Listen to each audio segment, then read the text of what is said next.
You ever pop in a game expecting trash only to realize you're actually having fun? Yeah, me too, and it's weird every single time. These are the games I bought out of curiosity, pity, or managed to play during some of the projects I run on my stream. At the end of every game I play, I rate it, and perhaps the most elusive rating a game can earn is the coveted G tier, God tier if you will. So that's what we're doing today. We're diving into 10 G tier games I didn't see coming, because sometimes lightning strikes where the budget didn't. Let's begin. When you see Taz on the Atari 2600, you expect garbage. 1983 was the year of rushed tie-ins and broken promises. E.T., Pac-Man, Kool-Aid Man, you name it, it existed. So another Looney Tunes game on the 2600? Most people assumed it'd be another bullshit disaster. Then you boot it up and it's shockingly good. You control the Tasmanian Devil racing back and forth across the screen, grabbing snacks and dodging dynamite. It may sound simple, but it's fast, lightning fast for its era, and the controls respond instantly. You blink once and the screen's already flooded with chaos. The magic is in the game flow. Every round gets faster and faster until your brain stops thinking and your instincts take over. To me, it's a blend of Tapper and WarioWare, but decades early. Tight hitboxes, clean feedback, and no downtime. Taz is proof that sometimes less is really more. Atari didn't make many gems at the end of its life, but this one spun gold out of pure reflex. Hudson Soft's Stop the Express dropped in 1983, and at first glance, it looked like a random train game nobody would remember. But once you play it, you realize it's basically an early action movie. You're a secret agent racing across the top of a runaway train, dodging knife-throwing thugs and swooping birds before climbing inside to fight through passenger cars. That change in scenery halfway through completely flips the pacing. The roof sections feel wild and open, while the interior tightens everything into small, tense duels. It's short, but every second counts. The rhythm of danger keeps building until you finally reach the locomotive all the way in the front. It's a game ahead of its time in pacing and design, and there's no story text, but it tells one through gameplay alone. And that's awesome. It's quick, clean, and exciting. Stop the Express feels like the kind of project a young developer made before the industry caught up to their ideas. I'm gonna be honest with you, the first Game Boy Castlevania the Adventure, was horrible. Slow movement, clunky jumps, missing sub-weapons, it felt like a punishment. So when Belmont's Revenge hit in 1991, expectations were already at rock bottom. Thankfully, Konami didn't just improve it, they fixed everything. Christopher Belmont moves faster, attacks quicker, and the whip upgrades feel satisfying again. You also get full control over the order of the first 4 stages, each themed after an element: fire, earth, air, and water. Each one looks distinct, with clever platforming gimmicks that take advantage of the Game Boy's limits instead of fighting them. And the soundtrack's pretty damn good too. You'd swear it came from a full console, not a handheld with a pea-sized speaker. It's energetic, gothic, and somehow still catchy. Belmont's Revenge proves that sequels can redeem mistakes, and that handhelds were capable of serious gameplay, even in the early 90s. Now here's one few people outside Japan even know about. Otogirisou is a 1992 sound novel by Chunsoft, the same studio behind Dragon Quest IV. Instead of another RPG, they made a horror story that you read. No battles, no platforming, no score. Just a branching mystery about 2 people who end up in a house where a murder supposedly happened. It's simple, but the presentation is surprisingly effective. You're greeted with still backgrounds, ambient noises, and the occasional jump scare delivered through timing, not visuals. Every decision you make changes the story's path, leading to multiple endings that can go from unsettling to downright disturbing. What makes it stand out is how quiet it is. Most horror games from that era went for loud monsters or cheap shocks. This game builds fear through suggestion.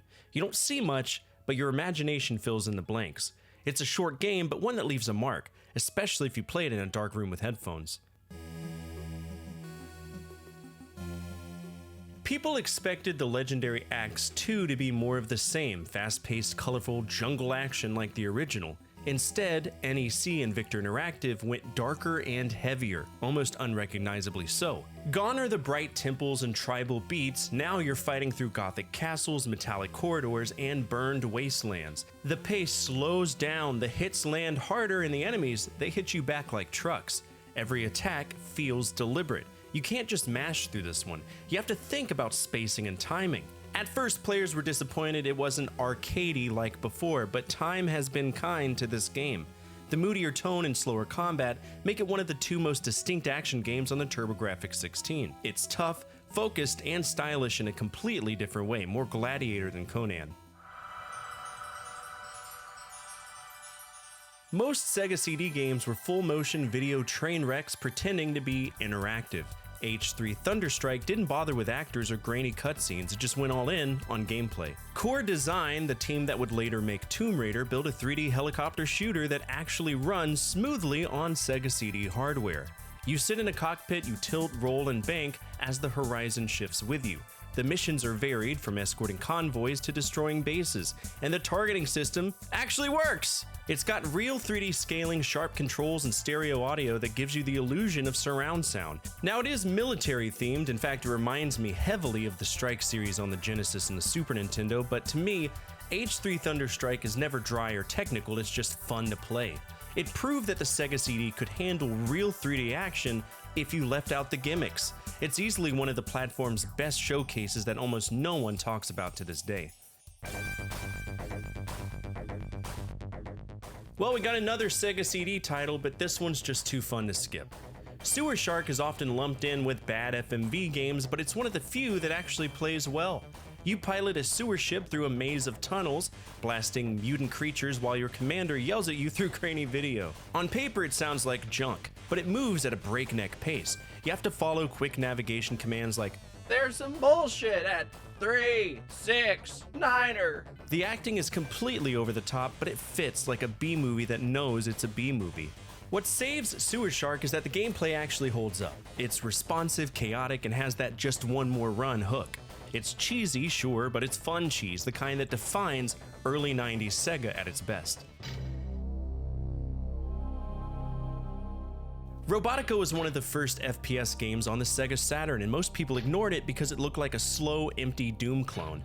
But there's something weirdly satisfying about it. You're exploring a massive, sterile station full of hostile machines, and instead of blasting non-stop, you move carefully, listening to every creak and echo. You hear a hiss or see a flicker in the distance and suddenly realize that you are not alone. The visuals may be basic, but the lighting and atmosphere still work. It's not flashy, but if you give it a chance, it will grow on you. It's the kind of game you play late at night and lose track of time because of how strange and moody it is.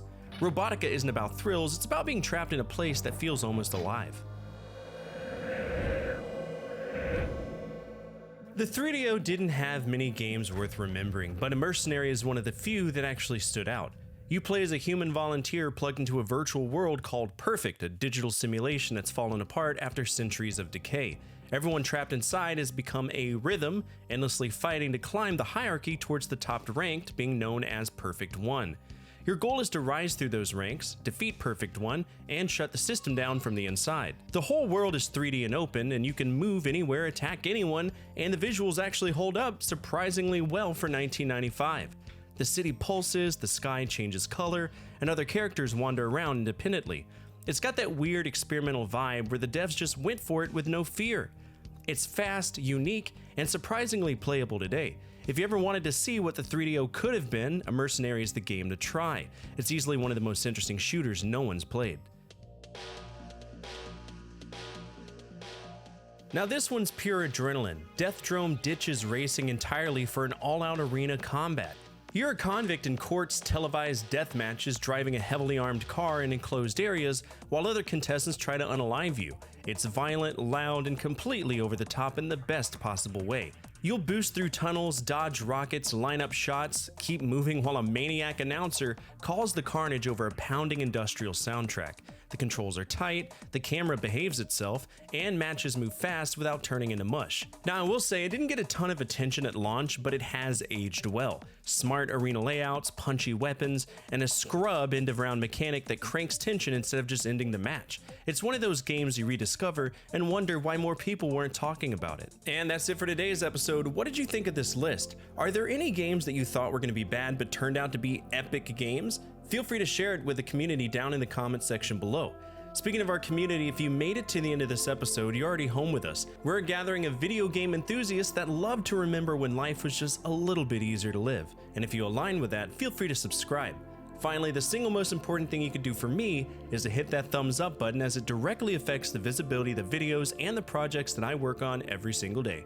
As always, from my family to your family, good energy, good vibes. Fortefyre out.